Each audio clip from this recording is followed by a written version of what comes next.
This is Kenani. He's our Tibetan Mastiff.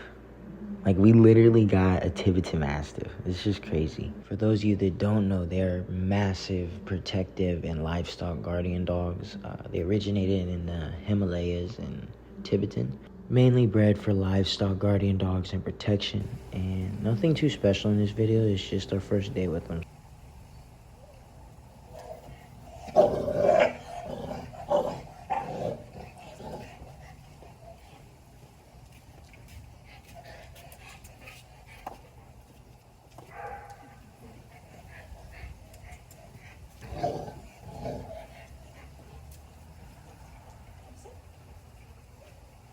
Now, this was after we did our initial meeting with the people that ended up giving him to us.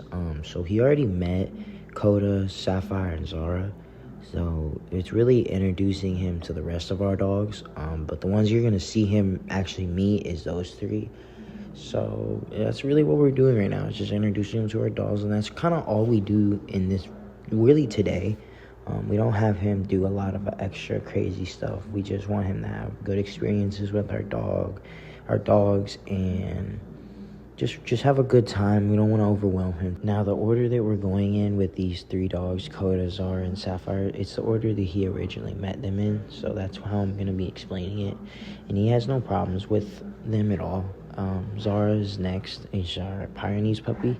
And he honestly just really likes her. So he does really good. He has no problems really whatsoever. He's just a barker, and he just wants to play and doesn't know how to is really all it is.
Now, he was really worked up going into meeting Sapphire, which is why he reacted that way, but we ended up working him out of it, and he did so good. Like, it was easy to work him out of it, and as you can see, he ended up meeting the rest of these dogs, and it's just amazing how good he did. Like, we're so proud of him, and we really just let him enjoy his time and just play and just get used to where he's at. And then we decided to come in and cook some food.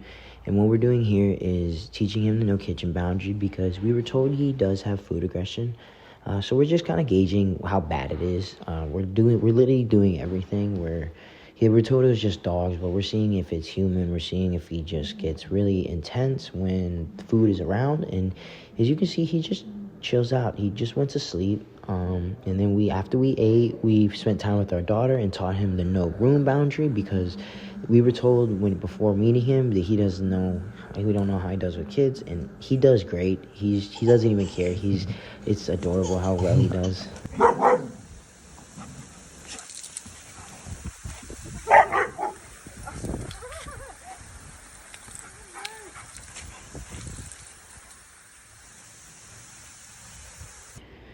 And then for the rest of the night, as you can see, we really just let him get used to being around these 7 dogs. We have 4 other ones to introduce him to, and we're saving them for tomorrow. But as you can see, he did really well with the ones we have introduced him to so far. He just played with them, and then as you can see, he chilled out eventually, and he seemed like he was getting used to his surroundings and everything. So he did really well for his first day, because now we're about to go inside and go to sleep. And he sleeps in the living room, and we slept in our bedroom with the door closed. And this is the next morning. This is like he just slept there the whole night. He literally looked so tired when he got up. This was, I think, 6.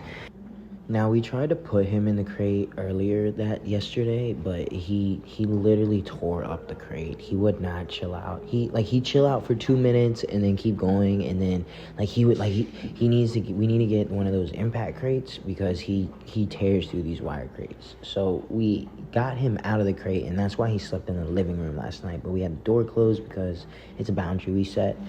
And right now, you see me, what I'm doing is just crate training him. I'm just this is initially just what I'm doing. I'm like associating something positive with the crate, being in the crate. Right now, he's eating, and that's something good. He's gonna understand that, okay, I eat in the crate. Okay, that's something good that I do. I don't just go in there when I'm bad. I don't just go in there to be away when I need to be away from people. It's a good thing. Now he gets 2 bowls, so I'm feeding him the second one right now, and I can't really remember if he really eats it or not, but he actually does really well with being in the crate right now. So I continue to do this like for these next couple days, so hopefully it gets him better, but I'll keep you updated on that.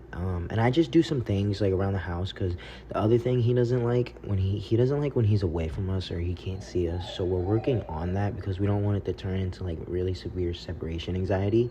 So all that is the reason why he's not good in the crate. And the whole reason for the impact crates would be because if you haven't heard of them, they're much better than wire crates, especially for these type of dogs, because they won't hurt themselves trying to get out of the crate because they can't. It's steel, and they'll be crate trained. They'll learn that it's a good thing if you properly crate train your dog.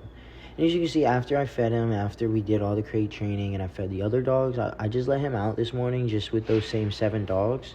And he literally had no problems. He got along with them well. He's just playing. He just wants to be chased after, wants to chase.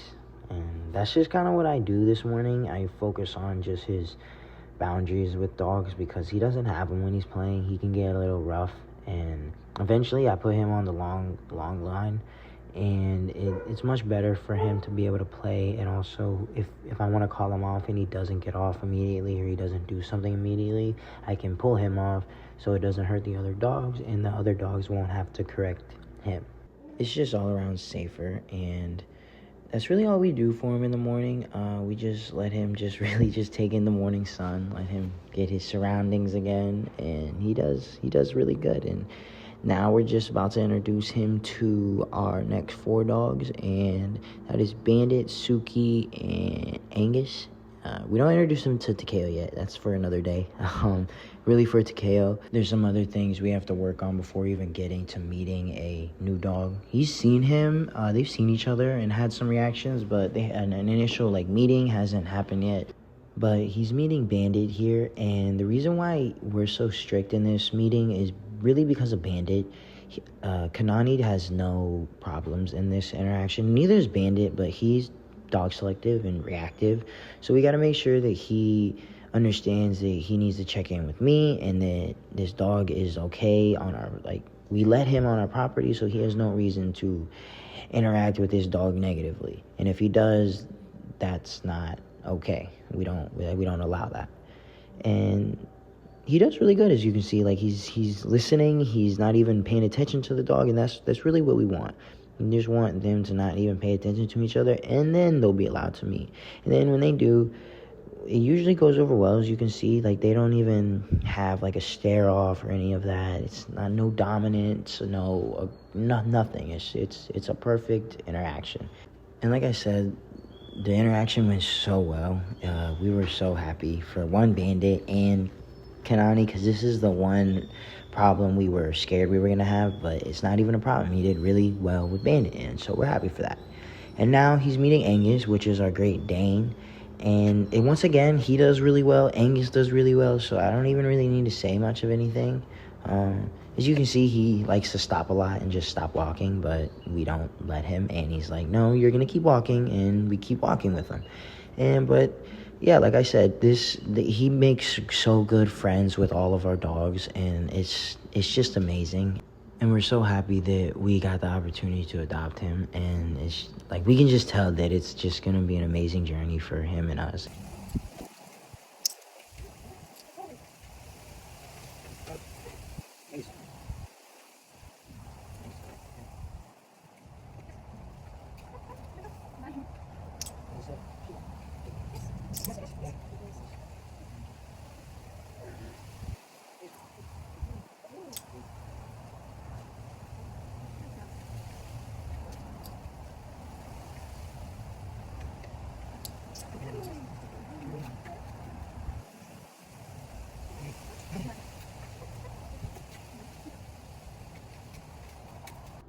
and we're almost there. We've literally introduced him to almost every single one of our dogs except for one, and that's Takeo.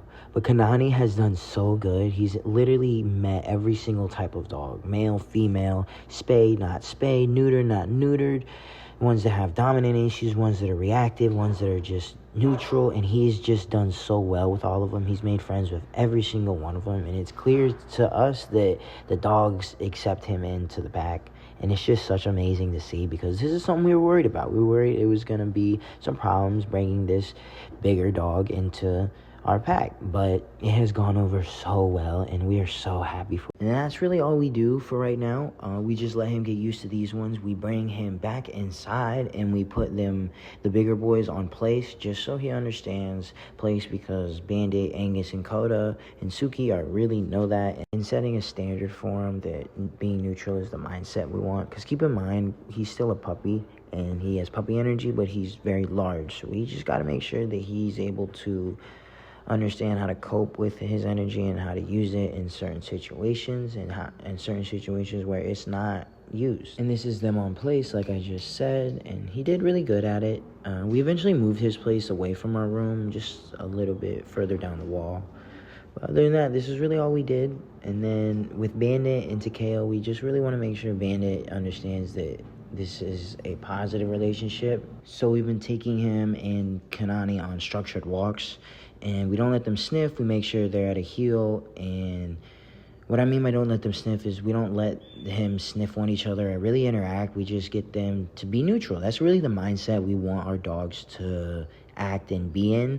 And we really just think it's the best overall mindset for your dog to be in, for one, the best behavior, and just to have the best relationship for your dog.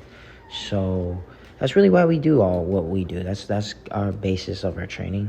But this is all we really did with him tonight. This is really kind of the end of the day. After we do these structure walks, we just come in, have some dinner, and he just goes to sleep. And that's really all we did with him over these past 2 days. So I hope you enjoy this video, and thank you for watching.